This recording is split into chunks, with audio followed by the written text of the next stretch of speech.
본 방송은 iblog.com을 통해서 송출되고 있습니다. 미디어 플랫폼 iblog, iblog.com.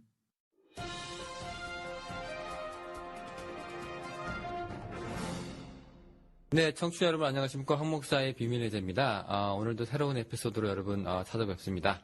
제 옆에는요, 여전히 우리 황 목사님 나와 계십니다. 안녕하세요. 안녕하세요. 네, 달라스가 많이 추워졌습니다. 예. 네, 보통 한 12월, 1월? 예. 두 달 조금 춥다 만데요. 예. 네, 11월인데 벌써 이렇게 살짝 추운 날씨가 왔네요. 그러게 말이에요. 네. 많이 춥습니다. 네, 우리 추운데 우리 후끈하게 우리 술을 한번 드셔볼까요? 예, 오늘 저희 주제가 술이라서 얘기해봤습니다. 우리 오늘 두 파트로 크게 나눠가지고요.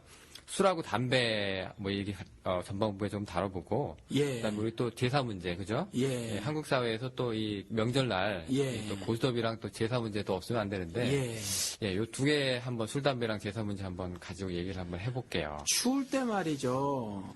우리 영호 씨는 술 드셔보셨는지 모르지만, 추울 때 포장마차에서 소주 한 잔 이렇게 마시고 그러신 분들이 있잖아요. 네네. 그분들 큰 돈 들이지 않고 말이죠. 참 행복한 시간을 갖는 거거든요. 그죠? 예. 한국 분들은 특히. 예. 네네. 또 우리 미국 사람들은 그냥 바에 가서 혼자서 앉아서 훌쩍훌쩍 하는데. 예. 한국 사람들은 또 따뜻하게 또 모여가지고. 그죠? 예. 즐겁고 행복한 시간을 갖는 건데, 이제 우리는 그게 죄다 이거죠.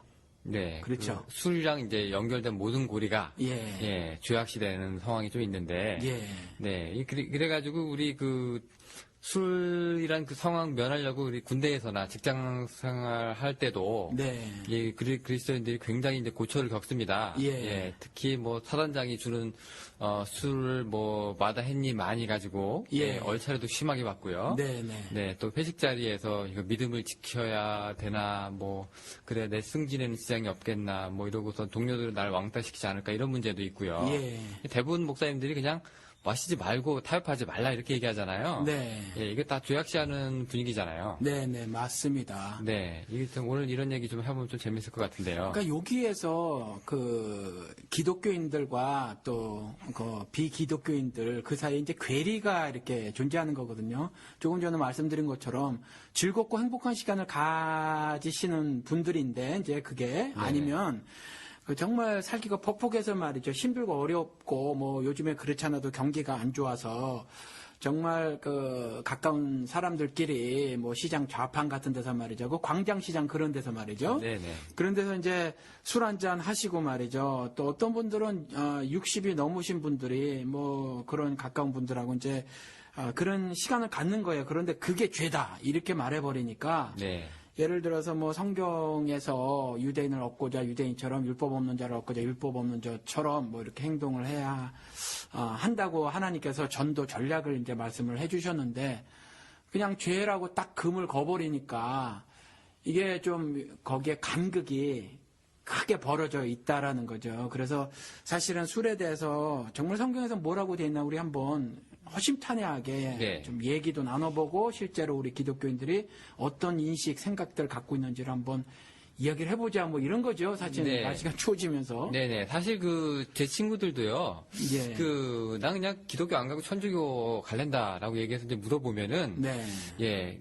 기독교 술하고 담배 못하게 하지 않냐. 네. 그거 금기시하고 죄악시 하지 않냐. 네. 천주교 그런 거 없다. 네. 어떤 친구는 이런 친구도 있어요. 나는 천주교 신부가 미사 끝나고 성당 뒷마당에서 담배를 이렇게 길게 한 모금 들여서 이제 푹 내뿜는 거를 세상에서 제일 멋있게 생각한다. 이렇게 얘기하고 있는 친구들도 있어요. 그런 거 보면은 그렇군요. 조금 아쉬워요. 기독교가 이런 문제에서 조금만 더 관용적이면. 예, 관용적이라기보다 관용이라고 말을 쓰면 용서해 주는 거잖아요. 네. 그건 용서라고 말을 하면 그게 죄라고 판단을 하는 거죠. 그렇죠? 그런데 담배 피는 게 성경에서는 언급이 안 돼 있으니까 우리가 함부로 죄라고 말할 수는 없어요. 그러니까 그걸 관용한다라고 말을 하기보다는 좀 우리 기독교인들이 유연하게 대처를 하면 어떨까 그런 생각이 좀 있죠. 이게 그렇게 이제 죄악시할 문제냐 하는 그런 거죠. 네, 저는 개인적으로 이렇게 술이 몸에 받지 않는 타입이라서 네, 이제 술자리 하면 이제 친구들한테 욕을 많이 먹습니다. 안주 많이 먹는다고. 예. 그 안기부라 그러죠. 안주 기습부대라고 해서 너랑 먹으면 야, 안주를 많이 먹으니까 돈만 많이 써. 이렇게 돼서 이제 저는 별로 따돌리는 분위기인데, 이게 술이 또 한국 문화의 또 큰 그 친교의 또 역할을 하잖아요. 네. 네. 그 목사님 혹시 그 술 드셔보셨나요?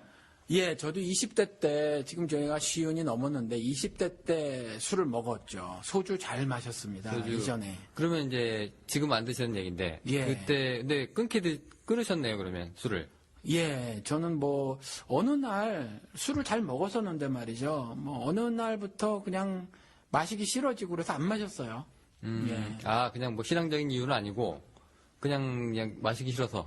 예, 뭐, 여러 가지 문제도 좀 발생하고, 술 먹으면 아무래도 문제가 발생이 되죠요. 그래서 돈도 많이 쓰게 되고, 그래서 어느 날 그냥 뭐, 안 마셨죠. 어느 날 갑자기. 예. 네. 그 이후로 뭐 술 생각은 안 나시고요. 아니에요. 한참 동안, 술 안 먹고 난 다음에 한참 지나서, 뭐, 1년, 2년 지나서, 왜 뭐 술 마실 때는 그러거든요. 뭐 슬퍼서 한 잔, 기뻐서 한 잔, 뭐 그러잖아요. 별의별 게 다 이유가 되는 거거든요. 술 마시는 이유가. 심지어 뭐 비가 와도 한 잔 말이죠. 눈이 와도 한 잔. 그냥 술 마시는 이유 다 갖다 붙이는 거거든요. 그렇죠, 그렇죠. 예. 그런 것처럼 뭐 예를 들어서 속상한 일이 발생하고 아니면 또 뭐 이랬을 때 정말 술 한번 이렇게 마셔볼까 그런 생각도 들었었어요. 사실 30대 때. 네네. 예. 네. 근데 어느 순간부터 이 술하고 연결된 것들이요. 예. 특히 개신교 쪽에서는 이제 굉장히 죄악시되는 경향이 좀 있는데요. 예. 네. 이런 것도 우리가 조금 이제 문제를 좀 삼아야 될까. 예. 자, 그 성찬식에도 사실은 포도주가 들어가지 않습니까? 그렇죠. 예. 그 천주교는 그냥 씁니다. 예. 실제 포도주를 그대로 쓰는데. 네. 개신교는 이제 살짝 포도 주스로 바꾸죠. 그렇죠. 목사님- 여기 어느 회사에서 포도 주스 만드는 그거 갖다가 네네. 사용을 하죠. W자로 시작되는 그거. 예. 네. 그 목사님 교회에서는 어떻게 하시나요? 우리는 그냥 포도주를 씁니다. 그냥 포도주를 쓰나요? 예, 시중에서 파는 포도주를 사다가 네. 하얀 그릇 큰 데다가 이렇게 다 쏟아 놓고 거기다 국자 같은 거 이렇게 담아 놓고요. 그다음에 일회용 컵, 네. 그 작은 게 아니라 일회용 컵 있잖아요. 예. 그거를 비치해 두고 그냥 알아서 각자 나와서 제가 뭐 성찬위원이 있어서 돌아다니면서 나눠주는 것이 아니라 뷔페식으로. 줄 서서 네네. 줄 서서 나와서 떠가시라고 이렇게 말을 하죠. 아니 그러면은 저기 다른 교회에서 이제 포도 주스로 즐기시다가 네. 그 만찬에 참여하시다가 예. 이 교회 와가지고 실제 포도주 쓰는 거 보고 굉장히 놀라셨겠는데요, 성도들이. 그러니까 어떤 분들은 그 뜨악해 하시죠. 뜨악해 하시는데 제가 말씀을 드리기를 그러니까 저는 그 빵도요. 누룩 안 들어간 거 퍽퍽한 빵 있잖아요. 그게 사실 더 비싸요. 그 빵도 사다 놓고 한 번은 저희 집사람이 그 빵 만드는 기계로다가 한번 만들어서 그 이스트 누룩이라는 거 안 집어넣고 말이죠. 그거로다 한번 가져와서 그 다음에 그렇게 한 적이 있어요. 그러니까 사실은 그렇게 해야 한번 예수님께서 나를 기념하라, 기억하라 이렇게 하신 걸 좀 기억할 수 있지 않을까. 왜냐하면 제가 이전에 성찬식 참여해 보니까 조그만 잔에다가 그 포도주스 조금 마시고 빵 많은 거 그 하얀 거 있잖아요. 밀가루로 만든 거. 그거 먹으면서 어떤 요식행위 같은 느낌이 들더라고요. 그래서 아예 우리는 좀 할 때 예수님께서 돌아가시기 전에 바로 유월절 때 제자들하고 했던 것처럼 그 모습을 한번 직접 재현해 보려고. 진짜처럼 해보자. 그 예수님이 하신 것처럼 해보자. 그래서 그렇게 하고 있어요. 그러면은 이제 그러면 저기 미성년자들은 성찬식에 어떻게 참여하나요? 저는 참여를 시켜요. 뭐 그것도 신학적으로 어떤 분들은 심려를 받은 사람에 한해서만 허용을 하고 뭐 이렇고 또 어떤 경우는 뭐 미국 사람들은 그게 뭐 오픈 뭐 커뮤니티 서비스라고 하고 그래서 그 열려졌다면 저는 그냥 다 참여를 시키고 그날만큼은 미성년자도 마시고 싶으면 마시기 싫은 그 미성년자한테는 권하지 않고요.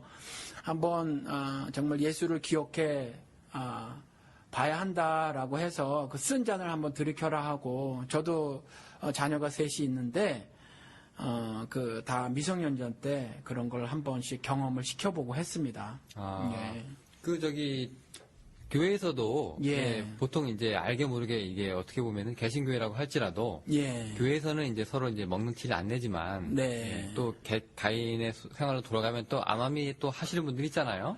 오래전에 그 조사에서 그런 조사를 본 적이 있어요. 그게 정확한 조사는 아닌 것 같은데 왜냐하면 추정하는 것 같아요. 아무튼 이제 목사님들한테 조사를 했더니 목사님들 답변이 뭐였냐면 장로님들이 술을 마시는 것 같으냐라는 질문에 70%의 목사님이 그 조사가 오래된 거예요. 한 20년 된 건데 신문에서 본 거거든요. 그 기억이 나는데 목사님의 70%가 응답이 그렇다. 장로님들이 술을 마시는 것 같다라고 대답을 했고 장로님들한테 물어봤는데 목사님들이 술을 마시는 것 같은가라는 질문에 장로님들의 70%가 또 그렇다라고 대답을 했어요. 그러니까 이거는 자신들이 본 것이 아니라 그렇게 생각이 된다라는 대답이었거든요. 이만큼 서로에 대해서 이제 생각을 할 때에 술을 마시고 있지 않은가 이런 대답을 한다는 거죠. 그리고 실제로 우리 요즘에도 보니까 노래방에서 도우미 불러다가 양주 파티를 벌이신 큰 교회 목사님들도 계셨고. 기사 났었죠? 이런 거로 봐서는 술들을 모르게 마시고 있지 않은가 이런 생각이 들어요. 서로 이제 뭐라고 해야 될까 좀 믿지 못한다고 해야 되나요? 그런 분위기인데 이게 서로 허용해주면 분위기는 괜찮은데 그게 아니라 이제 서로 이제 술을 마시면 안 된다는 교회 분위기 속에서 쟤는 마실 거야라고 생각하는 거잖아요. 이거 별로 그렇게 긍정적으로 보이진 않네요. 사단이 한 번 난 적도 있어요. 제가 30대 때 30대 청년부 제가 그때 전도사 시절인데 그때 청년부 모임이 있었는데 말이죠. 제가 나이가 제일 많았었어요. 그리고 또 친근하게 하기 위해서 좀 많은 친구들에게 제가 이제 저보다 나이가 적으니까 반말로 하고 가깝게 지내려고 신학생이니까 이렇게 일정 거리를 두더라고요. 그래서 이제 가깝게 지내려고 그렇게 했는데 자기들끼리 모임에 청년부만 이렇게 따로 이제 그 구역 같은 걸 만들어 놓고 그랬었는데 교회에서 자기들끼리만 모이고 저를 안 부르는 거예요. 그래서 어느 날 제가 쳐들어갔죠. 모임에. 쳐들어갔는데 가서 보니까 삼겹살을 구워놓고 소주 파티를 하는 거예요. 자기들끼리? 그런데 아무튼 이것이 누구 때문인지 모르지만 어떻게 하면 또 알려지고 교회에 중직이신 그 집사님하고 그때 침례교회여서 장로님 안 계시고 이제 안수 집사님하고 교회에 그 어떤 식권을 가지신 분하고 그다음 목사님하고 저를 불러놓고 이제 취조하듯이 막 이제 말씀을 하신 적이 있거든요. 왜 그렇게 허용을 했냐? 이런 저는 제가 허용을 해서 그런 일이 벌어진 거는 아니고 아무튼지 죄악시 한 거죠. 이제 그런 경험이 있는데. 책임 추궁이죠, 그러면? 책임 추궁이었는데, 왜냐하면 이제 제가 그 모임의 대표는 아니었지만, 아무튼 나이도 많았고, 신학생이었고 했으니까, 또 전도사였고 그랬으니까, 이제, 그랬는데, 그때, 한국하고는 좀 다르게 다들 운전을 하고 다니고 그랬으니까, 사실은 술 먹는 일을, 이렇게 권장할 만한 일은 아니에요, 여기에서. 그런데, 한국도 그렇겠지만 여기도 30대 때는 정말 애기 하나 키우고 말이죠. 정말 자리를 잡으려고 무진 애를 쓰고 말이죠. 일하는 시간도 길거든요. 제일 바쁠 때죠. 저축도 해야 되고 미래 설계도 하고 그래서 사실은 즐길 시간이 사실은 많이 없어요. 그래서 자기들끼리 모여가지고 말이죠. 운전하지 않은 상태에서 이제 그렇게 마시고 회포를 푼다고 하죠. 그런 시간들이었어요. 그래서 제가 가니까 막 뜨악하는 분위기더라고요. 쳐들어가니까. 그래서 어떻게 왔나, 어떻게 알고 왔나, 이제 그런 분위기인데. 들켰다, 이런 분위기. 그래서 제가 그랬어요. 이렇게 좋은 자리에, 니네들 왜 나 안 불러? 이런 식으로 해서 좀 접근을 용이하게 해보려고 접근 방법을 모색한 거죠. 저 나름대로 그와 같은 대화를 하면서.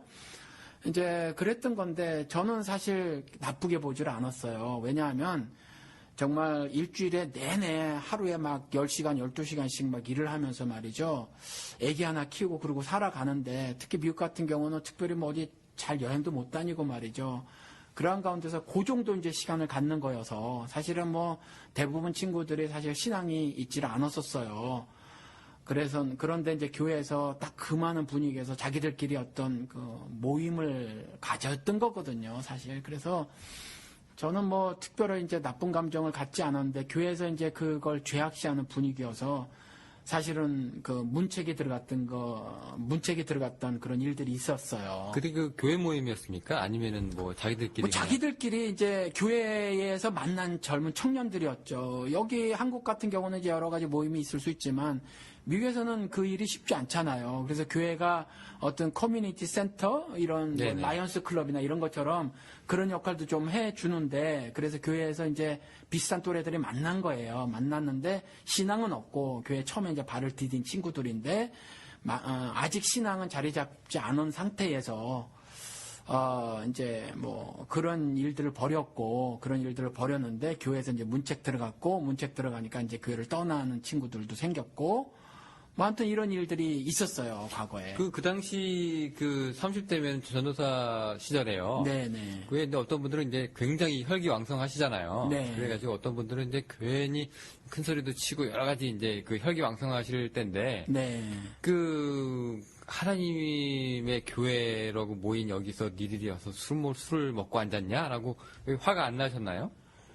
그게 뭐 저도 20대 때 술을 마셨는데 술을 마시면서 죄라고 생각해 본 적이 없어요. 그런데 갑자기 기독교인이 됐다고 해서 술 마시는 게 죄다라는 생각이 들진 않더라고요. 왜냐하면 술 마시는 것 자체로 어떤 잘못이 없었어요. 다만 술 마시고 난 다음에 우리 조금 전에 제가 말씀드린 것처럼 술이 취해서 말이죠. 도움이 부르고 하는 그런 목사님들처럼 방탕해지는 것이 죄거든요. 그리고 성경에서 제가 바로 그런 구절들을 보았어요. 에베소서 5장 18절 같이 술 취하지 말아 있는 방탕한 것이 성령 충만을 받아라. 그러니까 방탕함이 죄라고 제가 그걸 바로 알게 됐어요. 그래서 이 친구들이 방탕하지 않더라는 거죠. 그래서 거기에 제가 니들 왜 술 먹어 이런 말을 하기보다는 저도 이제 같은 30대고 언론 자리들 저도 이제 그 신학교 들어가기 저 같은 경우는 20대 초반에 신학교 들어간 게 아니라 그 친구들처럼 살다가 뒤늦게 이제 30대 중반에 신학교를 간 케이스라 뭐 그들의 심정을 충분히 제가 이해할 수 있었던 거죠. 저도 빨리 자리를 잡아야 되겠다라는 남자들의 어떤 스트레스 같은 게 있잖아요. 그래서 충분히 그들을 이해했지 너희들 왜 범죄를 저질러 하나님 앞에서 이런 마음은 제가 들지 않았었어요. 네. 술이랑 또 연결되어 있는 게 또 담배인데요. 예. 요즘에 이제 드라마에서도 이제 흡연 장면이 이제 금지돼 있고요. 예. 청소년한테 영향 준다 그래가지고. 예. 그다음에 군대에서도 옛날에 그 군인들한테 지급이 됐죠. 군 88이라고 해서. 그렇죠. 네. 근데 요즘에서도 이제 옛날에는 계속 담배를 경험하지 않았던 사람들이라도 군대 가면 이제 거기서 담배를 배워 나왔는데 요즘에 이제 군대에서도 금연대를 권고하는 추세라서 예. 네, 이제 전반적으로 사회적으로 이제 흡연 장소도 많이 없어지고 예. 네, 우리 금연을 좀 장려하고 있는 분위기인데요. 예. 네, 이 담배는 어떨까요? 이거 담배도 이게 굳이 그렇게 기독교적인 시각에서 이렇게 보면은 뭐 성서적 구절이 있는 건 아니죠? 그렇죠. 담배 자체는 아예 언급이 없어요. 그러니까 칼빈의 말대로 성경에서 말하는 것까지만 말해야 하니까 담배도 죄라고 말하고 있지 않으면 죄라고 말하지 말아야 해요. 네, 예. 담배도 그런데 이제 담배도 이제 죄악 시대고요, 그죠? 예. 그다음에 이제 술처럼 이제 금기 시대는 분위기가 좀 많이 굉장히 강한데요. 예, 여기서 짚고 넘어가야 할 게 지금 뭐 우리 방송이 술 담배를 권하는 건 아니라는 거죠. 그저 술 담배를 뭐 장려하거나 술을 열심히 마십시다, 아니면 담배를 열심히 피십시다라는 것이 아니라. 그것이 흡사 기독교 신앙인 것처럼 그래서 술 자체나 담배 자체를 죄악시하는 것 자체가 네네. 사실은 문제가 있다라는 거죠. 왜냐하면 그건 또 다른 하나님의 계명을 만들어내는 거고 율법주의에 빠지는 거며 더더욱이 초반에 말씀을 드린 것처럼 세상 사람들이 비기독교 신자들이 행복해하고 있는 시간을 악한 행동이라고 규정하면서 사실은 하나님께서 전도 전략이라고 주신 그들을 기독교인 만드는 것에 절대적인 그 나쁜 결과를 만드는 거라 이 부분에 대한 올바른 성경적 이해를 좀 가져보자라는 차원에서 이렇게 말씀을 드리는 거죠. 이게 네네. 뭐 절대로 뭐 술을 먹어라라는 것도 아니고 또 담배를 펴라라는 것도 아니라는 말씀이죠. 네, 저도 그 경험이 하나 있는데요. 제가 옛날에 강남의 그 유명한 교회에 예배를 한번 드리러 갔었는데 예배 끝나고 이제 성도들이 이제 교회 문을 통해서 이제 나가지 않습니까? 나가는데 그 중에서 이제 어떤 분이 담배하고 라이터를 그 교회 앞마당에서 흘리셨어요. 네. 모르고 네. 원래 주머니에 갖고 있다가 네. 뭐 차키를 꺼내다가 이렇게 했더니 그랬는데 이제 사람들이 쳐다보니까 이분이 그걸 안 주우세요. 예, 자기 거 다시 이제 잡으면 창피하니까 내가 이제 담배를 한다라는 게 그 눈치 보일까봐 그 사람들의 눈을 의식하셔가지고 그걸 안 줍고 그냥 쓱 걸어가시더라고요. 그걸 보고 되게 많은 생각을 했는데 담배도 역시 그죠? 많은 사람들 앞에서 해서는 안 되는 뭔가. 라고 그렇게 좀 다들 특히 개신교에서는 생각을 한다고 하네요. 예. 거기에 대해서 사실 우리 기독교인들이 이중적인 태도를 가지고 있다고 좀 보여지는데 예를 들어서 스폴전 같은 경우는 20살 때 대형교회 당시로 쳤을 때는 대형교회죠. 뭐 한 10,000명 모이는데 이제 후임 목사로 간 거거든요. 신학도 공부하는 사람이 전임 목사는 굉장한 신학자였고 그래서 스펄전의 설교를 지금까지도 이렇게 좋아하고 말이죠. 그런데 스펄전이 10대 때부터 시가를 폈단 말이죠. 이것에 대해서는 사실 지적하시는 분들이 없어요.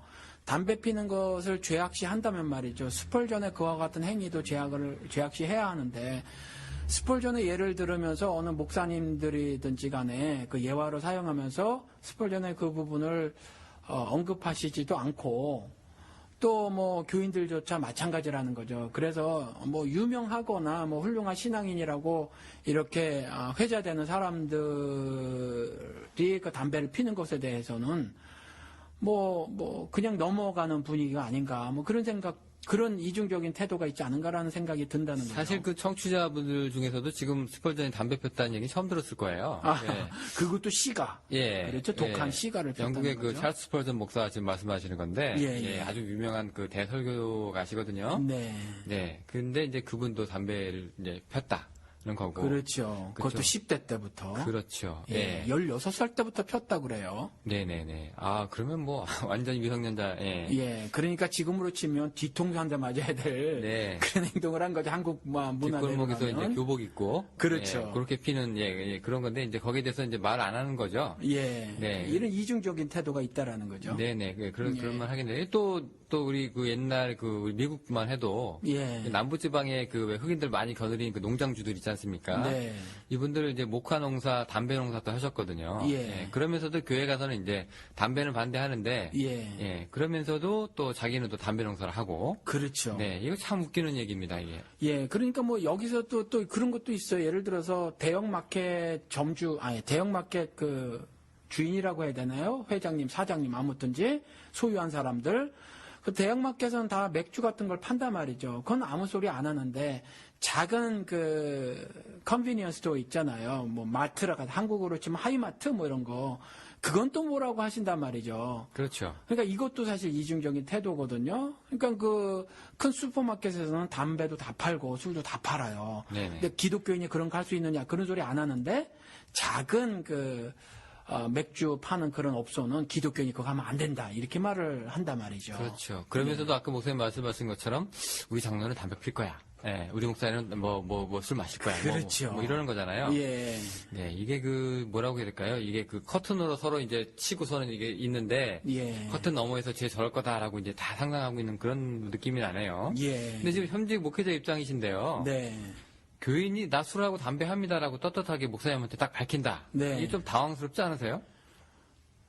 전 오래전서부터 그런 생각들을 해왔기 때문에 당황스러울 건 없어요. 그런데 그렇다고 말씀을 하시면 끊으라고는 말씀을 드리겠죠. 왜냐하면 건강에 좋지 않아요. 건강에 좋지 않아서 끊으라고 말씀드릴 것 같아요. 근데 다만이 아니라 그걸 죄악시하지는 않을 거라는 거죠. 그러면 당당하게 목사님한테 나 술, 담배 합니다라고 얘기하시는 분도 없고요? 그렇게 말씀하시는 분은 없는데, 이사를 할 때 말이죠. 그분이 술을 제가 알아요. 잘 드시는 분은 아닌데, 이사를 할 때 이삿짐을 날려주다 보니까 말이죠. 냉장고에 맥주 3병이 있는 걸 봤어요.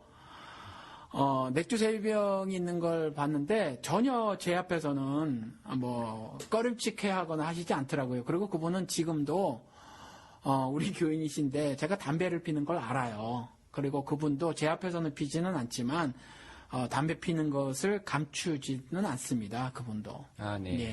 제가 근데 그렇게 말씀을 드려요. 담배를 끊으셔라. 저보다 조금 어리시거든요. 이제 담배로 인해서 건강에 해가 올 때가 됐으니까 담배를 끊으셔라 이렇게 말씀은 드리죠. 네, 이 기독교가 이 술하고 담배의 문제에 대해서 이렇게 굉장히 그 뭐 큰 싸움들을 벌이고 있지 않습니까? 네. 네, 이게 뭐 금기시하고 죄악시하고 하면서요. 네. 근데 우리가 조금 이렇게 사회적으로 이게 들어가 보면은요, 실제로 우리가 싸워야 될 부분에서는 굉장히 많이 양보를 하고 있는 그런 느낌도 좀 나는 게요. 네. 옛날에 그 전두환 정권이 처음에 쿠데타로 이제 정권 잡았을 때, 예. 이 사람이 이제 불교 신자인데도 이제 구색 맞추려고 이제 목사님들 초청해서 청와대, 그렇죠. 이제 오찬 기도회 하지 않습니까? 예. 그러면 이제 목사님들이 그 교계 원로쯤 되는 목사님들이 거기 가서 예. 여호수아 같은 장군이 되게 해달라고 이렇게 막 축복기도 해주고 막 그랬어요. 그게 말이죠. 정말 이렇게 말씀을 드리면 어떻게 들으실지 모르지만 한국 기독교계의 별이라고 하는 한경직 목사. 네, 실명을 거론하시네요. 저는 이제 안 하고 넘어가려고 하는데. 예, 한경직 목사가 그와 같이 그 독재자 전두환을 그와 같이 비유하고 말이죠. 칭송했다라는 거죠.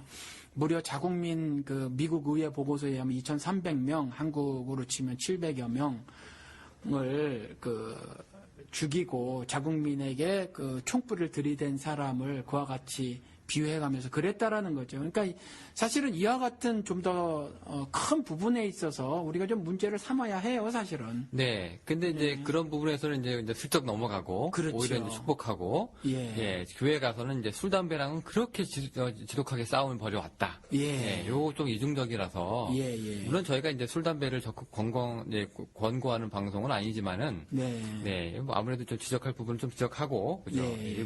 이런 부분들이 좀 있습니다. 근데 우리 한국적인 상황에서요. 예. 술 담배가 솔직히 얘기해서 건강 문제도 그렇지만 이게 좀 많이 조금 유흥이라든가 예. 그다음에 업소라든가 이런 거랑 예. 회식이라든가 연결이 예. 돼가지고 예.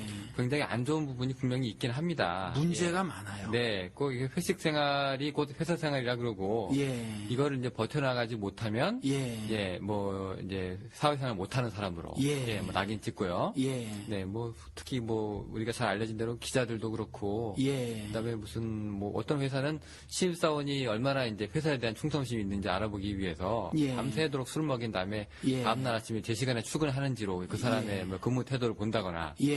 네, 이런 거 있거든요. 왜곡된 술 문화가 있죠. 그래서 뭐 정말 대학생들 사실 대학교 처음에 입학하면 만으로 하면 나이가 별로 안 돼요. 19, 그죠? 예. 그런데 그 아이들이 술을 먹었으면 얼마나 술 먹은 역사가 있겠어요. 사실 술을 잘 받아들일 수 있는 그런 몸들이 아닌데 술 먹다 죽는 사고도 막 있잖아요. 꼭 매해 일어난다고 합니다. 예, 그래서 좀 문제가 심각해요, 사실은. 네, 그런데 이제 한국적인 이런 상황에서 예. 차라리 이제 기독교가 술이랑 담배가 그냥 죄다. 예. 죄악이다. 예. 라고 그냥 시원하게 얘기해 주는 게 훨씬 낫다. 뭐 예. 이런 의견도 있거든요. 예. 그런 부분에 대해서는 어떻게 이게 좀 긍정적인 효과도 있지 않나 싶은데. 그거는요, 좀 다르게 생각해요. 다른 방식으로 금주 운동을 펼치는 건 좋아도 하나님께서 죄라고 안 해놓은 것에 대해서 죄라고 말하는 것은 안 되죠. 그건 자기가 하나님 되는 거라 그렇지 않고 다른 이유를 들어서 예를 들어서 뭐 지금 사회에서도 많이 벌어져서 사실은 한국에서 남자들의 금연은 많이 줄었다고 해요. 그렇죠? 네. 여자들의 금연은 늘어났지만 남자들이 담배를 안 피는 그 숫자는 많이 늘어났다고 하는데 그런 것처럼요 건강을 모토로 해서 뭐 어떤 시민운동 같은 걸 벌이는 건 교회가 적극 나서는 거는 권장할 만하지만 성경에서 범죄라고 되어져 있지 않은 걸 범죄라고 해서 하는 그건 안 되죠. 네, 사실 우리가 일대세 시대 동안에 예. 일본 식민지 시절에 이제 한국이 이제 나라를 돕기 위해서 국채 보상 운동이 일어났습니다. 예.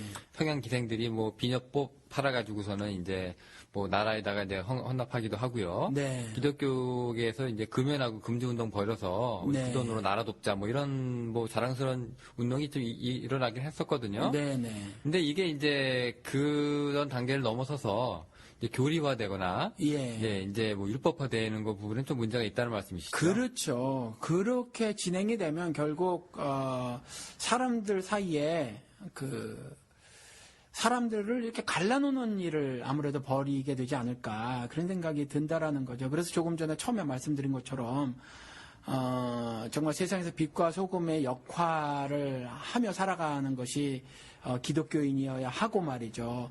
또 믿지 않는 사람들을 적극 하나님께로 인도해야 하는 그 사명을 가진 기독교 신자들이 그런 걸 죄악시하면서 스스로도 그들에 대한 인식이 말이죠. 그 비기독교인들에 대한 인식이 부정적이고 말이죠.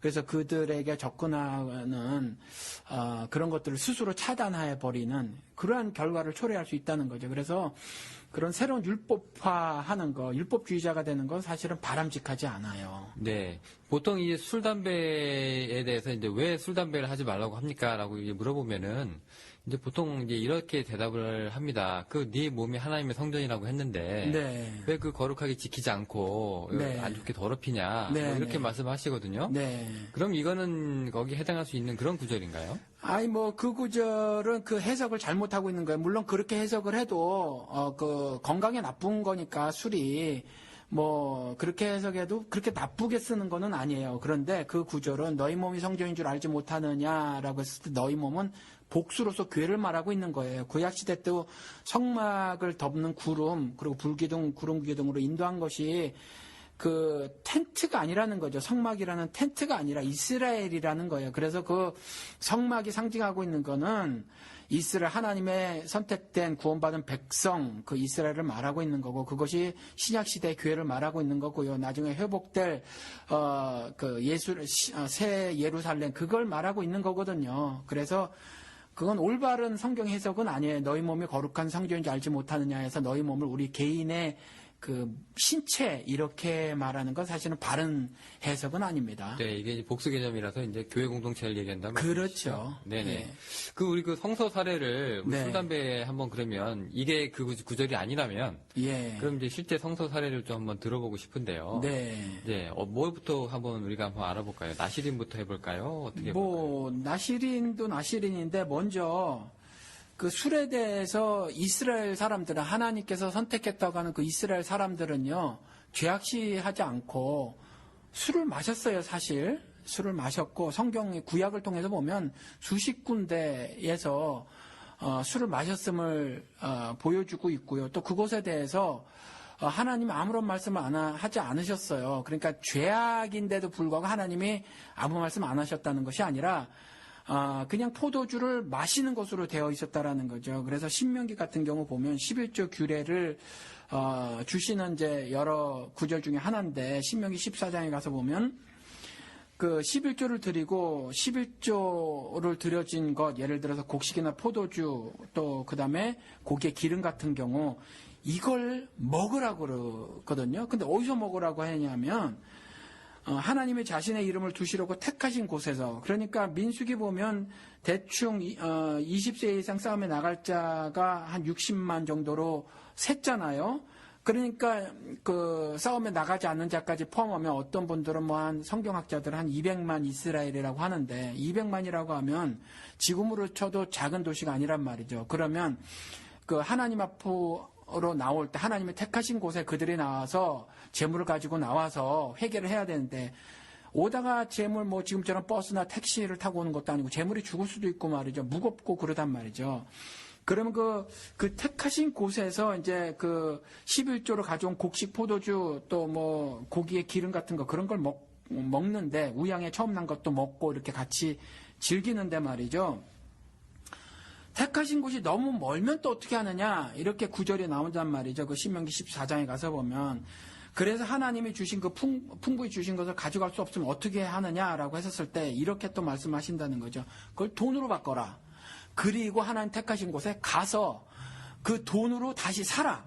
근데 그 사는 걸 어떤 품목을 사라고 했냐. 포도주나 독주나 내 마음이 원하는 것을 구해라.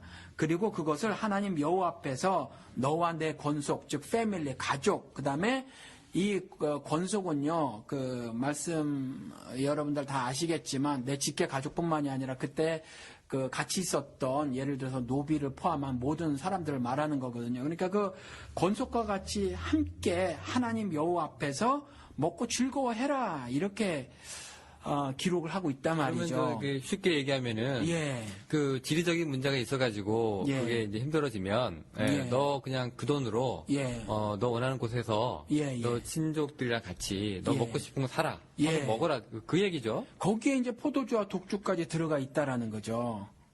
네, 그 예, 당시 예. 이제 이스라엘 사람들이 이제 즐겨 마셨던 게 예. 포도주와 독주다. 예. 네, 사실 그 신약에서도 예. 그 예수님이 그 물을 포도주로 이제 변화했다는 그 사건 나오죠. 그렇죠. 네, 거기 이제 뭐 예수님께서 뭐 이렇게 술에 대해서 이렇게 뭐 나쁘게 얘기하시고 그런 게 아니라 그냥 문화처럼 예. 그 당시 그냥 그 사람들의 그 습성처럼. 그러니까 유대인들 문화는요, 술을 마시는 문화였었다라는 거죠. 네네. 예, 그리고 그것에 대해서 하나님이 그런 문화로 아마 정착시켜 주시지 않았나 그렇게 생각이 들어요. 성경을 통해서 보면. 네, 그런 부분 보면은 이제 우리가 이제 네. 술이란 것이 이제 그 특히 포도주란 것이 이제 예. 우리 생활과 좀 자연스럽게 연결될 수 있는 뭐 그런 네. 걸 수 있다. 예. 그렇게 쉽게 생각이 되는데요. 예.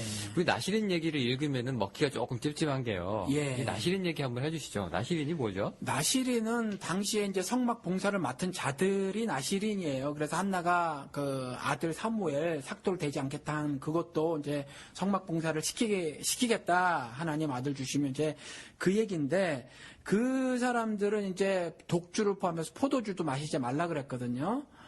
그래서 그런 부분도 있어요. 사실은 근데 신약 시대 와서 나시린은 모든 그 사람들이 다 나시린이 되는 거고 또 마찬가지로 제사장이 되는 것처럼 그런 나시린이나 레위인이나 또 레위 지파의 제사장이나 신약 시대는 모두 성도들 하나님 앞에서 이제 믿는 신자들을 말하는 건데 그러면 포도주나 독주를 마시지 말아야 한다라는 거잖아요. 그런데 그 이후의 구절에 가서 보면 왜 독주나 포도주를 마시지 말라고 했냐면 방탕해질까봐 그랬던 거예요. 그 기록이 나오는데 왜냐하면 정한 것과 부정한 것을 구별하지 못할까봐라는 이유가 나온다는 거죠. 그래서 사실은 술 자체를 금했던 이유는 방탕해질까봐예요. 그래서 신약에도 에베소서 5장 18절에 술 취하지 말아 있는 방탕한 것이 오직 성령 충만을 받으라라고 말했거든요. 그러니까 술을 금한 것이 아니라 술 취함을 금한 건데 술 먹으면 취할 가능성이 높아서 아마 나시린으로 성막 봉사할 때는 아마 그러지 말아라 그랬던 것 같아요. 그러면 이제 술 먹고 안 먹고의 자체가 예. 그 문제 그 기준으로 이제 거룩하냐 그렇지 않냐 뭐 이런 문제가 아니라 예. 오로지 이제 방탕해질까봐. 방탕해서 이제 예. 사리 분별 못할까봐. 예, 부정한 짓을 저지를까봐. 아, 뭐 그런 이유로. 예, 그런 이유가 아니 그렇게 기록을 하고 있어요. 나시린에게 네네. 포도주와 독주를 마시지 말라고 하시면서 이유를 그렇게 달아놓고 계시다라는 거죠. 그래서 그러면 이제 그 나는 이제 술을 안 먹으니까 나는 이제 정한 사람이야. 술 예. 마시는 니들은 부정한 사람이야. 뭐 이런 그런 구별이 차원의 없어. 이야기는 사실은 아니었어요. 네. 그 이야기도. 보통 이제 보면은 이제 우리가 구별됨을 얘기할 때 네. 이제 교회가 이제 세상과의 구별되는 방법 중에 하나가 술을 안 마시는 거라고 예. 이런 이제 설교들 많이 들리는데 예. 그 비유 그 이제 설교에 나오는 주요 텍스트가 이제 나시린 얘기거든요. 그러니까 그것도 그 이후까지를 읽어보면 네. 사실은 적절한 그 적용은 아니에요. 사실은. 특별한 적용은 예. 아니다. 예. 네. 그리고 또 어떤 또 성경 구절이 그 있을까요? 나시린 그 기록도 조금 사실은 보면 말이죠. 그 포도주와 독주를 금한 것뿐만이 아니라 이스라엘 전체에게 사실은 우리 알죠. 뭐 비늘이나 또 지느러미가 없는 거 먹으면 안 되잖아요. 네네. 그러면 오징어, 문어 먹으면 안 되고 돼지고기 안 되고. 또 그 우리 지금 얼마나 즉석게장이나 간장게장 맛있게 먹어요. 네. 그것도 안 되고 뭐 안 되는 거거든요. 네네. 그러니까 뭐 그런 거 그런데 먹는단 말이죠. 그런데 그 율법은 11조 때도 말씀을 드렸지만 그 율법은 다 깨면서 이거 포도주와 독주는 마시면 안 돼라는 그 율법은 그대로 뒤에 거는 상관않고 방탕하게 되는 거 상관않고 문자적으로 그것만 딱딱하고 지키려고 하는 것은 사실 성경에 대한 굉장한 그 어찌 보면 잘못된 그 해석이라고 생각이 든다라는 거죠. 네네. 네. 그 보면 또 다른 구절이 있을까요? 여기 제가 알기로 그 술 취하지 말라라고 그 신약 성서에 나오죠. 예. 네, 그런 문제도 또 있을 텐데요. 그러니까 술 취하지 말라라는 이야기 다른 구절은 아니에요. 신약에도 디모데전서에도 그 얘기를 하고 있잖아요. 네 위장 그다음에 너 건강에 안 좋은 것 때문에 포도주를 조금씩 마셔라 그랬는데 건강 때문에 아마 포도주가 약이 되는 수도 있는 것 같아요. 그래서 요즘에 가끔 의사들도 하루에 한 잔 포도주를 마시는 건 건강에 좋다라고 말을 하고 있는 것으로 봐서 저는 의학 지식이 없지만 그것이 전혀 근거 없는 것 같지는 않아요. 그래서 하나님이 이미 다 알고 계셔서 건강을 위해서 아마 포도주를 조금씩 쓰라고 하신 것 같고, 그 다음에 건강하고 관계없이 위장 얘기를 하셨단 말이죠. 그래서 조금씩 포도주 마시는 걸 신약에서도 그렇게 말을 해놓고 있다라는 거죠. 바울이 개인적으로 권고하는 거죠. 예. 네네. 그것도 근데 마셔라라고 이 한글 번역서에서 나오지 않고 조금씩 쓰라라는 동사로 조금 살짝 바꿔놨습니다. 그게 이제 우스운 게 그럼 포도주를 연고로 쓰겠어요? 아니면 뭐 안약처럼 눈에 찔끔 느꼈어요? 그건 마시라는 얘기죠. 그냥 마시란데요. 마치 약으로 쓰는 것처럼 그렇게 동사가 조금 그래서 아마 뉘앙스가 개신교는 아무래도 이 쓰라고 하는 거에 대해서 술을 먹는 거에 대해서 굉장히 조심스럽다. 그런 좀 뉘앙스가 좀 있습니다. 또 다른 성경 구절이 있을까요? 똑같은 거 성경에 굉장히 제가 조금 전에 말씀드린 것처럼 몇 수십 군데가 나와져 있는데 한 군데를 더 찾아보면 역대상 27장에 가서 봐도 거기에 보면 이스라엘의 조직을 구성하는 장면이 나오는데 족장들, 그러니까 영어로는 heads of families라고 돼 있어요. 그때 시족 사회든지 해가지고 거기에 이제 우두머리를 뽑는 거라든가 아니면 1000명 군대에 1000부장, 100명 군대 100부장, 지금 소대, 중대 이런 것처럼 대대 이런 것처럼 그걸 뽑는다거나 또 행정관들, 유사라고 번역된 그 행정관들을 뽑을 때 뽑는 장면이 나오고 또 월별로 다스릴 자, 지파별로 다스릴 자 이런 거 뽑는 장면이 나올 때에 동시에 뽑은 자가 누가 있었냐 하면 왕의 곳간을 맡은 자나 밭과 성읍과 총과 산성의 곳간을 맡은 자를 뽑는 장면이 있는데 더불어서 하나 뭐를 뽑았냐 하면 식량을 비축해 두는 이런 곳간 말고 다른 곳간이 하나 더 있었는데 뭐냐면 그게 포도주 곳간이에요. 그러니까 하나님께서 이와 같이 이스라엘 조직을 정비시키는 과정에서 포도주 곳간을 맡을 자까지 하나님이 특별히 그 직분을 주셨다라는 거죠. 그러니까 이때 당시에 이런 것들로 봐서 이 밖에도 수도 없는 그 성경 구절들이 이와 같이 이스라엘 백성들은 하나님 여호와 앞에서 술을 합법적으로 마셨다라는 것이 성경의 증거라는 거죠. 네, 그 얘기 들으니까 조선시대에도 이 궁궐에 보면은 그 왕의 음식을 이렇게 준비하는 거 수락관이라고 하지 않습니까? 네, 그런 것도 따로 있고요. 또 술을 또 이게 담당하는 또 부서가 또 따로 있었던 걸로 제가 알고 있는데 마치 그런 것처럼 이제 아주 그냥 구약에서도 그냥 뗄 수가 없는 술이 이제 그런 얘기가 되겠네요. 말씀을 다시 한번 드려야 될 것 같아요. 지금 술을 굉장히 권하는 것처럼 이렇게 말씀을 드리는데 죄악시하지 말자라는 말을 드리는 겁니다. 다른 뜻은 결코 아니고요. 네, 실제로 우리 목사님도 술을 드시지 않는 분이고요. 안 마시죠. 저도 안 먹습니다. 네, 지금 이제 오해 안 하셨으면 좋겠는데, 그렇다고 또 마신다고 해도 이 마시는 분들이 이제 이 방송 들으시고 이제 내가 술 마시면서 내가 교회 다니는 것이 되게 죄책감 생긴다. 뭐 이런 분들 있잖아요. 그런 것 좀 없었으면 좋겠다. 그거 해방시켜 드리고 싶은 거예요. 그렇죠. 네. 그게 율법주의거든요. 율법주의로부터의 해방을 시켜드리고 싶어서 그걸 말씀을 드리는 거죠. 건강상 끊으시라는 거지 그것이 죄라는 건 아니죠. 근데 술 먹고 이제 방탕하게 될 염려가 많이 있으니까 개인이 그 이제 술 마시지 않으면 저도 참 좋겠어요. 개인이 자기 주량하니까 이제 적당히 드시고 특히 한국적인 회식 문화라든가 음주 문화 좀 많이 개선됐으면 하는 거죠. 2차, 3차, 4차, 5차. 그거 금해야 될 거죠, 사실은. 죽자는 거 아니겠습니까? 죽기 살기로 마시죠. 그렇습니다. 술, 담배 이제 어느 정도 마무리된 것 같고요. 이제 제사 문제 한번 넘어가 볼게요. 시간이 벌써 많이 갔는데 그래도 제사는 좀 중요한 부분이라 좀 짚고 넘어가야 될 것 같아요. 그 외에 우리 그 명절만 되면은 굉장히 그 가족 간에 이제 불화가 많이 일어나는 것 중에 하나가 이제 제사 문제입니다. 특히 집안에 이제 며느리가 들어왔는데 이제 제사 지내는 집안에 기독교인 며느리 벌써 이 무슨 드라마의 이제 한 소재가 될 수 있을 만큼 큰 파장을 이제 몰고 오죠. 뭐 안 됩니다. 절하는 거 안 됩니다. 제사 음식 안 됩니다. 뭐 이렇게 딱딱 보이지 않습니까?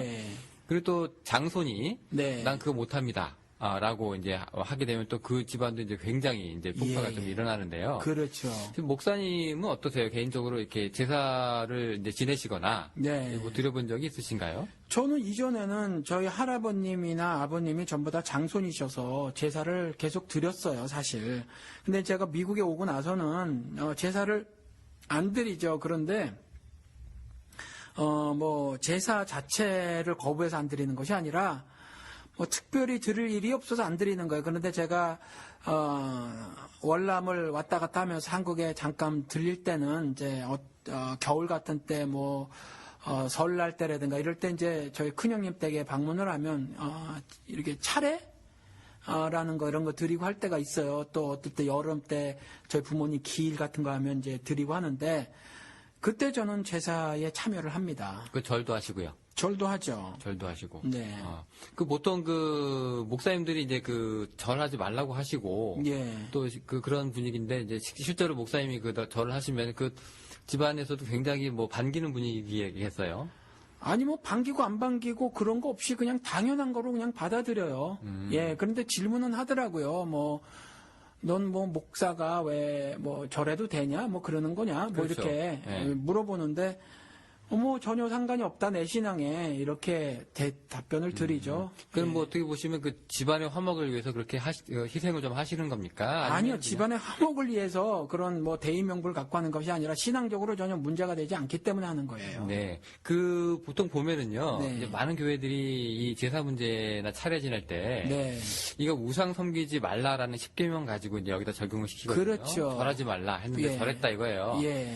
요거 그러면 목사님 입장에서는 그 신앙적으로 문제가 없다고 하셨는데 일단 두 가지인데 우상이 아니에요. 저희 부모님은 저희 할아버지나 저희 할머니 그나 아버지 어머니는 네네. 저에게 우상이 아니고요. 네. 둘째 절하지 말라 해서 절은 그 월십 섬김을 말하는 거거든요. 근데 저는 우상을 섬기는 것이 아니라는 거죠. 첫 번째는 우상도 아니고 하나님이 나 위에 다른 신을 내 마음에 너에게 있게 하지 말지니라 했었을 때 다른 신도 아닐 뿐더러 절한다라는 그 의미 자체는 이제 우상을 숭배하는 어떤 행위를 말하는 거지 문자적으로 그냥 바우다운이라고 하는 네. 몸을 굽혀서 이거 하는 그 자체를 말하는 것이 아니라 마음속으로 섬기는 걸 말하는 건데 저는 뭐 그런 걸 통해서 그렇게 섬기고 있지 않다라는 거죠. 그러면 목사님한테는 네. 그 여기 차례나 이런 그 제사 같은 게 네. 그냥 어떤 뭐 문화적인 겁니까? 아니면은 뭐 어떻게 그렇죠. 받아들이시는 문화적인 거예요. 그것이 뭐 어떤 사람들은 중국에서 들어온 외래 문화라고 말을 하고 있긴 해도 우리가 오랫동안 해온 거니까 전 뭐 별로 거부감 없이 그걸 받아들여요. 다만 제가 어렸을 적부터 한 가지 좀 고쳤으면 좋겠다라고 생각이 들었던 건 뭐냐면 여자들이 너무 고생을 해요. 그렇죠. 여자들이 너무 고생하고 요즘에도 명절 증후군 같은 게 있다면서요. 그 사전에 증후군 생기고 끝나고 예. 후유증 심각하고요. 그리고 그것 때문에 또 실제로 가정에서 불화가 일어나기도 하고 그래서 예. 이런 부분은 좀 문제가 돼 있어도 되기는 하지만 그런 부분들을 슬기롭게 대처해 나간다면 저 같은 경우는 어렸을 적에 보면 그 남자들은 가만히 앉아서 먹어요. 계속 먹을 것 같다 여자들이 갖다 이렇게 예. 주고 쉬지를 못하죠. 시키고 뭐 이러거든요. 네네. 근데 그걸 좀 남자들까지 합심해서 하기만 하면 네. 사실 가족 간의 즐거운 어떤 큰 잔치가 되지 않을까 싶기도 하다는 거죠. 그 우상이라고 얘기하는 것 중에 하나가 네. 그 이유를 이렇게 들어보면은 실제로 네. 이제 우리가 그 음식을 차려놓고 절을 할 때 그 예. 조상의 혼이 그 자리에 이제 온다 뭐 이런 얘기 있어요. 귀신 불러온다고 하죠. 네네. 예. 그게 이제 조상신이라 뭐 이렇게 네네. 얘기를 하는데 네. 그럼 이제 그런 존재가 있기 때문에 이제 거기다 절하면 안 된다라고 하는 게 기독교적인 시각인가요? 그러면은 목사님 어떻게 받아들이세요? 실제로 뭔가가 오긴 옵니까? 글쎄요, 저는 오는지 가는지 모르겠어요. 그게 그런데 우리나라 전통 어떤 토속 신앙인지 아니면 불교 신앙인지 모르겠는데, 뭐 불교에서도 하늘이 12개인가 뭐 있다고 하잖아요. 그 중에 하나가 구천이고, 뭐 원한이 있는 뭐 영혼은 구천을 떠돈다고 하고 말이죠.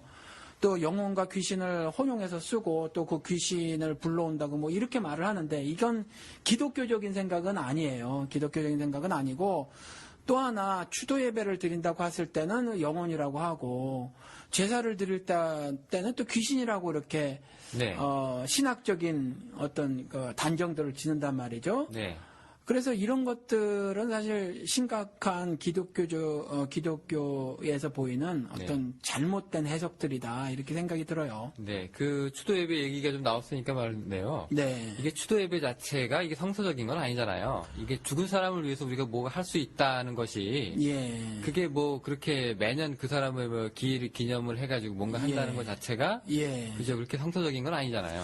그렇죠. 그게 뭐 그렇게 성경적이진 않아요. 그러니까 사실은 뭐 추도 예배가 한국 기독교에서 보이는 모습인데 그냥 그때 우리 제사 지내는 거랑 사실 성격이 똑같아요. 똑같은데 다만 이제 뭐 찬송하고 뭐 말씀 나누고 하는 요거 차이지 사실 똑같아요. 그 부모를 기리고 하는 거죠. 남편을 그리거나 먼저 간 남편이나 아내를 기리거나 하는 그런 행위지.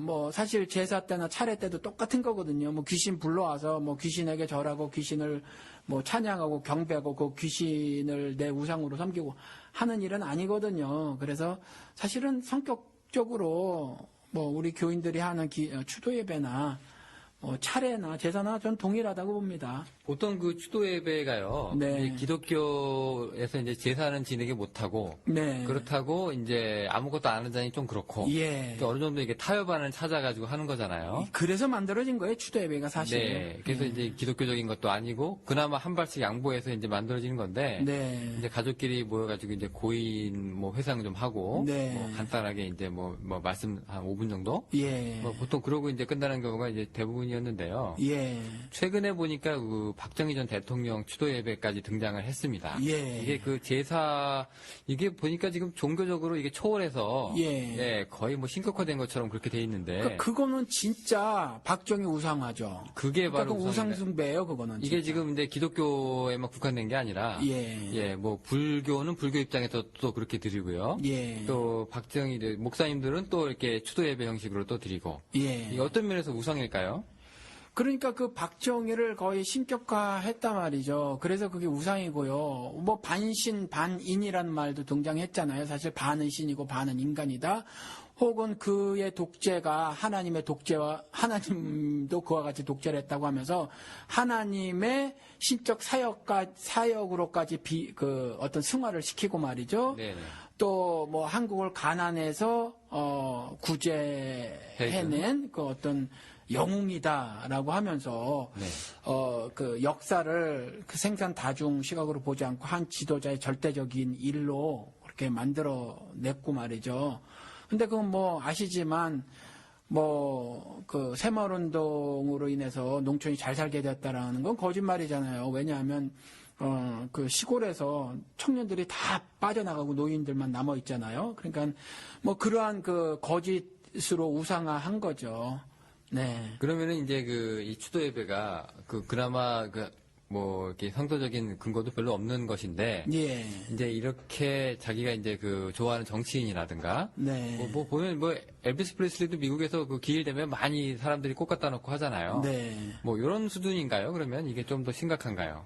지금 우리가 그 개인들이 그 교회에서 교인들이 이렇게 드리는 추도 예배는 그 정도 수준이 아닌가 싶어요. 그래서 뭐 저는 적극 권장할 만하다고 생각을 해요. 그것조차 없으면 돌아가신 분들 다시 한번 기억하는 일들이 특별히 이제 할아버지, 할머니, 아버지, 어머니 뭐 분들 기억하는 시간들이 워낙 사는 일들이 바빠서 말이죠. 할 수가 없으니까 추도 예배든지 제사를 지내든지 뭐 좀 했으면 좋겠다라는 생각이 들어요.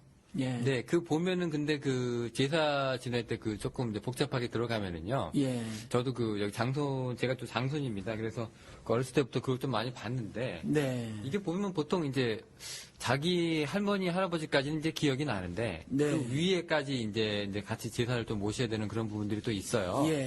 네, 근데 이거는 솔직히 우리가 기억도 못하는, 물론 우리 조상이긴 하지만. 네. 네. 근데 그렇게 되는 것이 이제 예의라고 해서 이제 넙죽절하긴 하는데. 네.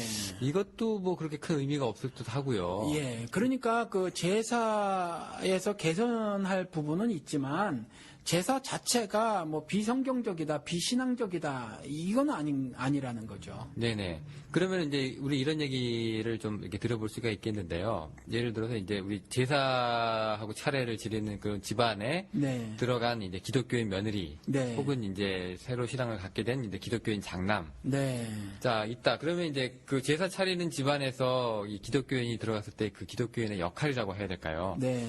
뭔가 조금 뭐 빛과 소금 역할을 좀 하려면 네. 뭐 어떻게 그러면은 그 집안 분위기를 해치지 않으면서 네. 좀 이렇게 신앙적으로 뭐 성격화를 해야 될까요? 어떻게 네. 좋은 방법이 있을까요? 일단 그 신앙적으로 차례를 지내고 제사를 지내는 것 자체가 성경에서 부정하고 있지 않으니까 일단 그거를 수용하라고 말씀을 드리고 싶고, 또 그러한 가운데 이렇게 그 어떤 보이지 않는 선을 거서 말이죠. 너하고 나하고 달러라고 해가지고 그 믿지 않는 사람들에게 부정적인 인상을 주지 말고 말이죠. 그래서 그 가족 전체를 하나님 앞으로 인도하는 것에 좋은 어떤 그 전략을 잠을 세워야 하지 않을까. 그리고 또 사실은 더 나가서 말이죠. 그것보다도 더 예를 들어서 한번 제가 저 얘기를 드려볼게요. 그 민수기 15장 같은데 가서 보면 우리 제사 중에서 여러 가지가 있는데 우리 전제라고 번역된 것인데 이게 좀 어려워요. 영어로는 drink offering이라고 해서 술로 드리는 제사거든요, 사실은. 그런데 이때 무슨 3분의 1 흰을 드려라, 또는 4분의 1 흰을 드려라, 그러면서 이런 게 있어요. 그리고 레위기에도 또 그런 구절이 있거든요. 그리고 또 이와 같이 제물로도 이렇게 포도주가 사용됐는데, 초막절이라고 하는 거, 초막절이 영어로는 The Feast of Tabernacle이에요. 타버나클은 이제 성막, 증거, 회막 이렇게 번역이 돼진 그 텐트를 말하는 거죠. 네네. 거기에서 그 절기를 지키라 이렇게 말씀을 했었을 때 말이죠. 하나님께서 포도주 틀에 소출을 거두어 드린 후에 이래 동안 그 초막 절기를 지켜라라고 했어요. 그런데 여기에서 이게 그러니까 페스트라고 했으니까 일종의 잔치였단 말이지. 이 절기가 엄숙하게 무슨 죄를 회개하고 하는 것보다는 일종의 잔치 같은 절기였었다는 거죠. 그 초막절을 2일 동안, 7일 동안 지켜라라고 했으니까 우리나라에서 이 제사 같은 거 있잖아요. 물론 그 명절 증후군이라든가 그 밖에 여러 가지 문제점들이 있는데 이런 것들을 좀 개선해 나가고 온 식구가 남자, 여자 역할 분담을 그렇게 과거 인습대로 구별하지 말고 서로 도와가면서 말이죠. 이와 같이 이틀이면 이틀 말이죠. 추석이면 추석, 어떤 설날이면 설날, 3일이면 3일, 적어도 하루면 하루, 이와 같이 어떤 초막절을 잔치처럼 하나님 앞에서 이와 같이 그 제사를 드렸던 것처럼, 절기를 지켰던 것처럼, 우리 나름대로 말이죠. 그와 같은 즐거운 잔치 분위기에 어떤 제사들 말이죠. 차례들을 지키면 좋지 않을까. 그리고 그 가운데 예수를 믿는 사람들이 말이죠. 형제간이라든가 가족간 혹은 또 결혼해서 들어가서 예를 들어서 처갓집 식구라든가 아니면 시댁 식구들이라든가 이런 사람들 사이에 끼어서 말이죠. 그런 잔치 분위기를 버리면서 말이죠. 그 가운데 이와 같이 하늘 신앙을 은근히 비추어내고 말이죠. 드러내고 하면서 오히려 하나님을 즐겁고 명랑한 가운데 증거를 할 수 있지 않은가 이런 생각이 들어요. 그래서 오히려 한국의 전통 문화를 오히려 잘 이용하고 계승 발전시켜서 말이죠. 어떤 기독교적인 문화로 새롭게 창출할 수 있지 않을까 그런 생각이 들어요. 사실 그 제사라고 하는 그 관습이 네. 제가 보면은 굉장히 상식적이지 않은 부분들이 좀 많이 있고요. 많지요. 네, 너무 답답하고 한심하다 할 정도의 그런 걸 좀 많이 참여하다 보면 느끼거든요. 예. 예를 들어서 제사하다가 또 문도 살짝 열어놓는단 말이에요. 그 안에 그렇죠. 누가 들어온다고. 네. 그 영이라고 하는 게 그 문 열어온다고 들어오고 또 문 닫는다고 못 들어오고 또 그런 것도 아니고요. 그렇죠. 또 예. 이사 가면 또 이사 가는지 어떻게 알고 옵니까? 네. 그것도 상당히 또 웃기는데, 그죠? 네. 또 그 음식들도 가족들이 이제 먹는 음식들인데 끝나고. 네. 실제로 그 조상분들이 그 음식을 좋아하셨을까? 네. 만약에 이제 지금 세대가 죽어가지고 나중에 네, 이제 네. 제사 음식 되면 피자나 햄버거를 올려야 되는 거 아닌가. 네. 또 이런 생각도 좀 해보고요. 네. 네, 참 그 적응하기도 굉장히 힘든 부분인 것 같습니다. 네. 그 뭐 하나만 여쭤보고 그러면 저거 좀 단락을 좀 짓고 싶은데. 네. 그 왜 그 보통 기독교인들이 그 거절하는 이유가 이제 뭐 누가 온다, 네. 사람의 영혼이 온다, 네. 아니다, 뭐 마귀가 온다, 뭐 이런 식 있지 않습니까? 네. 네. 실제로 이제 제사를 주관하는 분들은 사람의 영혼이 실제로 온다고 혼백이라고 하죠. 네. 그렇게 믿고. 네. 근데 이제 어떤 목사님은 좀 심지어서 이제 마귀라고도 얘기하고 막 그러는데. 네. 그 사람 죽으면은 그러면은 그 영혼이 뭐 떠돌고 그러진 않나요? 어떻게? 예, 일단 사람이 죽고 난다면은 일단 결정이 나죠. 살아있는 동안에 그 신앙의 열매가 이제 거둬지는 거예요. 그래서 죽고 난다면은 어찌할 바가 없죠. 하나님 앞에 그 예를 들어서 구원은 은혜에 의해서 믿음을 통해서 얻어지는 건데 어떤 하나님의 절대 주권적 역사에 반응을 보일 기회가 이제 사라지게 되는 것이어서.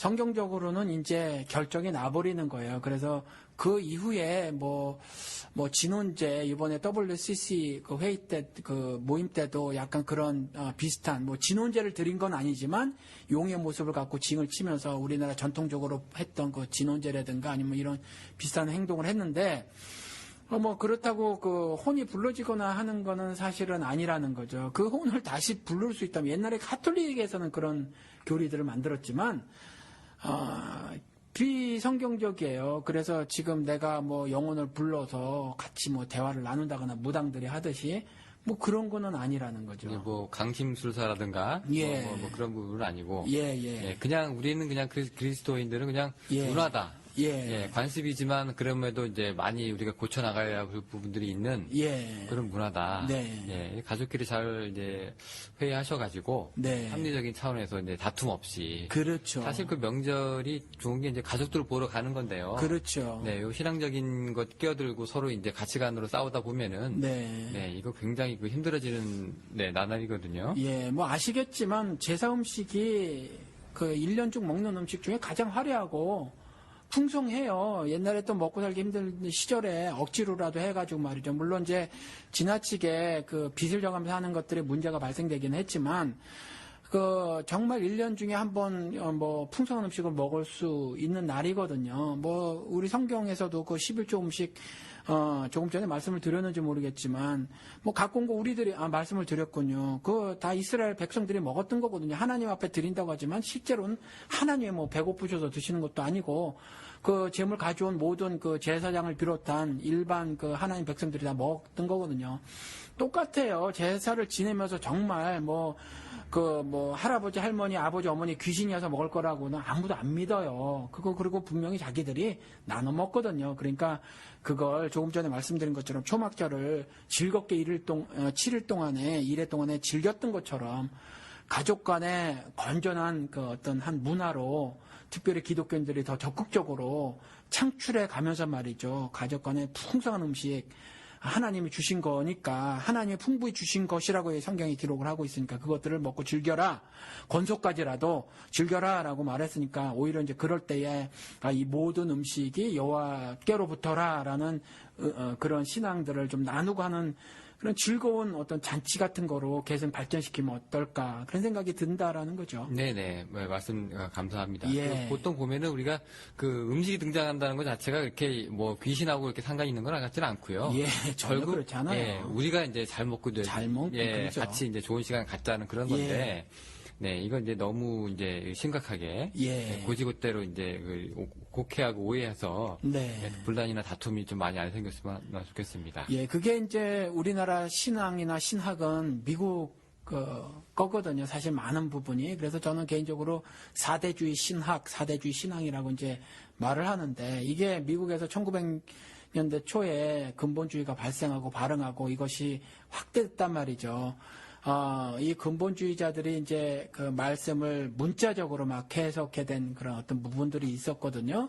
그러니까 이 절하지 말라를 그냥 문자적으로 해석을 해버린 이런 폐해예요, 사실은. 그게 마음으로 우상을 섬기는 걸 말을 하고 있는 건데 그 의미를 알아야 하는데 뭐 그래 버렸다라는 거죠. 그래서 뭐 예를 들어서 무슨 이방 신 뭐 이런 그 어떤 상들이 있잖아요. 그거 뭐 부셨다고 해가지고 한국 절 불살르라고 하고 뭐 이런 것들 이게 문자적 의미를 이해하지 못하고 네네. 문자적으로 그대로 가져와서 그렇게 버린 거거든요. 이게 이제 근본주의 신학의 폐해다 이렇게 보여지는 거죠. 제사 부분도 그냥 다른 사람들 절할 때 절하는 걸 문자적으로 인식을 해가지고 말이죠. 나는 무릎 꿇고 기도한다면서 이렇게 몸 꼿꼿이 이렇게 세우고 있는 형제간의 한 사람이라든가 시집 온 어떤 한 며느리라든가 이런 모습들이 사실은 신앙을 잘못 이해한 신앙적 꼴불견이에요, 사실은. 예, 네. 그렇습니다. 그 전두환 얘기 다시 하겠지만 그 남들 싸울 때 거기에 가서 절하고요. 예. 그리고 남들 그 화목하게 그 축제 때는 또 싸우고요. 예. 굉장히 지금 상황이 안 맞는 걸 하고 있는 그렇죠. 건데. 사실은 불신앙적인 모습이에요, 사실. 우리가 이제 숙여야 될 때 숙이고, 예. 이제 맞서야 될 때 맞서야 되는데 예. 그러지 못했던 것 같습니다. 언제 한번 그러면 숙여야 될 때 또 맞서야 될 때 그거 가지고 우리 한번 신사참배한 거 한번 얘기해 볼까요, 언제? 그것도 괜찮겠습니다. 예. 한창 지금 신사 참배하지 않은 사람의 후회라고 네. 자부심 굉장히 갖고 있는 분들도 있는데요. 예. 네, 저희가 그 부분에 대해서 나중에 시간 날 때, 저희가 갑자기 이제 한번 그런 에피소드를 가지고 여러분 만나뵐 수 있으면 좋겠습니다. 예. 네, 오늘 목사님 감사합니다. 아유, 감사합니다.